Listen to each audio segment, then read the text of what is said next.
Imagine you enter a strange room where a computer tells you that hidden somewhere in the building is a cube. Then it asks you, what does the cube contain? Most of us would recognize this to be a futile question. The cube could be large or small. It could be a solid block or a vacuum chamber of nothing but sparse particles of gas. Or it might contain any one of billions of permutations of familiar or novel objects. You could never give a precise, justifiable answer. But if you were asked what does the cube not contain, you could give many answers. For example, the cube couldn't possibly contain the Amazon River, the planet Mars, or absurd objects such as a bed made of sleep. In fact, there'd be more perfectly valid answers to this second question than you could list in 1,000,000 lifetimes. This illustrates an interesting asymmetry concerning the contents of this cube. Despite there being countless possibilities and impossibilities, without evidence from the cube itself, we can only ever make valid justifiable statements about what is not inside the cube, not what is. It's true that someone claiming, for example, that the cube contained nothing but a wooden spoon might be right, but since without evidence they could provide no valid justification for such a claim, there'd be literally no reason for anyone to accept it. What if we were talking about a realm of existence independent of our universe, that like the concealed cube was physically inaccessible to us? Would things be different? Would we be able to deduce precisely what occupied such a realm, such as a divine being? No, there's the same asymmetry as before. Countless kinds of being might exist independently of our universe. Countless logically impossible beings cannot. But while we can list many kinds of being that can't exist there because they violate logic, we can't list those, if any, that do. Any attempt to argue that a specific divine being exists in an inaccessible realm of reality is an attempt to argue for either the impossible or the unknowable. Logic alone can refute impossible beings, but it can't show that possible beings actually exist without evidence. If you can't at some point provide measurable, verifiable evidence for the specific being you claim exists, all the argument in the world won't establish your claim as fact. This is one reason why as soon as anyone claims they have a logical argument that requires the existence of one personal creator of our universe, we know it'll be fallacious because they failed at a basic level to understand what's required to establish such an existence claim. It's just a question of identifying where the errors are. For example, the theologian William Lane Craig has asserted that our universe had an original cause, which because it created our time and space, had to transcend time and space. Transcending our time and space doesn't necessarily mean something transcends all time and space. However, his conclusion that this non-temporal, non-spatial cause would have to be a changeless disembodied mind is more seriously flawed. A changeless mind is by definition non-functioning. Minds and purposeful creation depend on change. Craig's changeless creator is self-contradicting and belongs to the category of the logically impossible.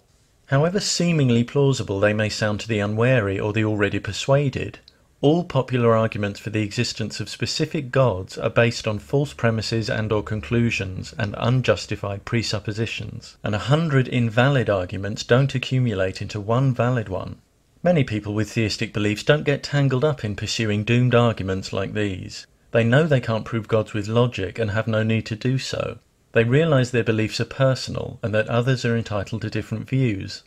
However, when you're not so willing to respect difference, when you disparage, attack, or work to create disadvantage for others because they don't share your beliefs, it shouldn't surprise you when those you try to oppress object to this unreasonable attitude and expose the flawed arguments that shore it up.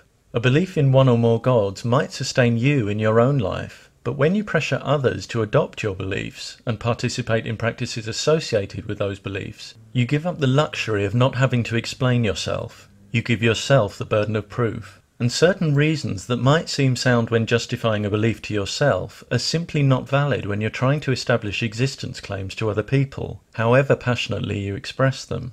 You can't pester and bully people and then retreat behind faith when challenged on your behaviour.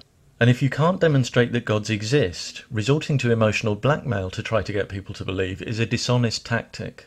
When those who don't believe in gods show theistic claims to be invalid, it's often claimed that they're trying to prove gods don't exist. In fact, all they're doing is exposing flawed reasoning and encouraging intellectual honesty. It's understandable that when some have their claims debunked, it's an uncomfortable feeling, and employing red herrings becomes an attractive way to wriggle out of admitting their mistakes. But debunking claims about the existence of gods is just showing those who make such claims that they can't assert what they're trying to assert. The question of defining divine entities is where the problems begin. As soon as you define any god, you must justify why you've defined it that way, giving a valid reason for each quality you're attributing to it. Many who realize they can't justify any particular definitions avoid them altogether. But without definition, there's no adequately formed concept to have a belief about. And this is the stumbling block when people are asked to define the gods they claim exist. As their divine definitions become more specific, they have more to justify. The flaws in their logic become more numerous, and their arguments become easier to refute. Conversely, as their definitions become more vague, the entities they're proposing cease to have any practical relevance. Ironically, the way many people define gods means that as well as having no logical support, they can't be supported with evidence either. For example, as soon as you say God X is non-physical, you've proposed a being that can't be quantified, tested, or perceived, even in principle. You literally have nothing to work with. When trying to justify non-physical entities, people will often point out that we can't see the wind, but we still know it's there. However, this analogy is flawed. We know the wind is there because it is physical. Not only can we measure it and perceive it directly through our sense of touch, it can knock us off our feet and destroy buildings. The physical force it exerts could hardly be more dramatic. Indeed, we use that force to generate electricity. By contrast, it's not even clear what a being with no conceivable physical characteristics is supposed to mean. Even if you were proposing an entity that had a different type of physical existence, making it undetectable to humans, you'd have enough trouble explaining how you could know it was there.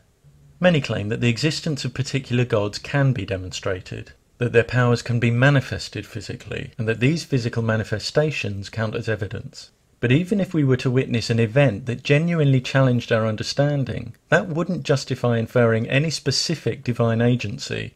At most, it could indicate power, intelligence, and/or technology that was unknown, both in its number and its nature. Imagine a group of people unfamiliar with electronic technology being duped into watching a carefully staged CGI animation of a man turning into a lion.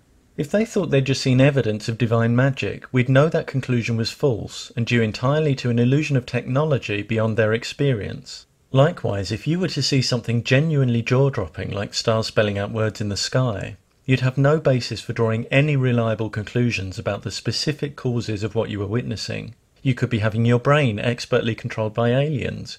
You could be having a psychotic break from reality.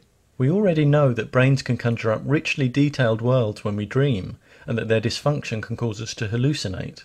If some kind of intelligence was responsible, anything with the ability to manipulate physical matter or our perceptions to that extent could easily disguise itself, so we could never be sure of its identity. With such fallible brains and such limited technology, a spectacle like this would simply be beyond the scale of what we could apprehend or investigate. Could life forms of vastly greater intelligence and power exist beyond the current reach of our perception and technology? Certainly. But even if we were ever to find evidence of greater intelligence, that would still not constitute evidence of specific gods.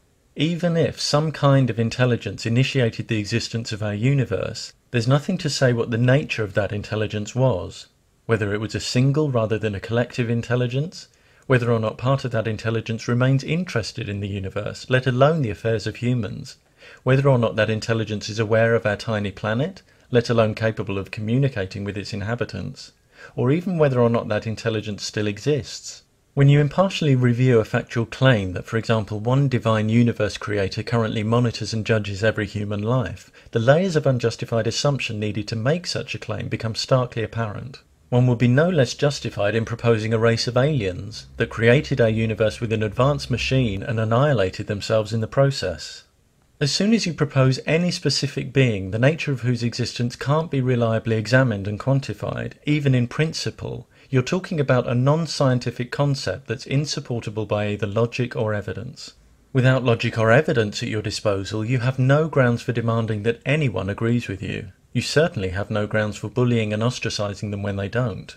But if that's the way you deal with independent thought, your fallacious arguments will continue to be exposed until you grow out of your need for everyone to subscribe to your faith-based ideas. When you start being honest with yourself about what you know and what you don't know, you're likely to realize that you're in no position to be shouting the odds. And when you understand that it's behavior that has the practical impact on our lives, you may realize that it's not whether we believe in gods, but how we treat each other that says the most about our character.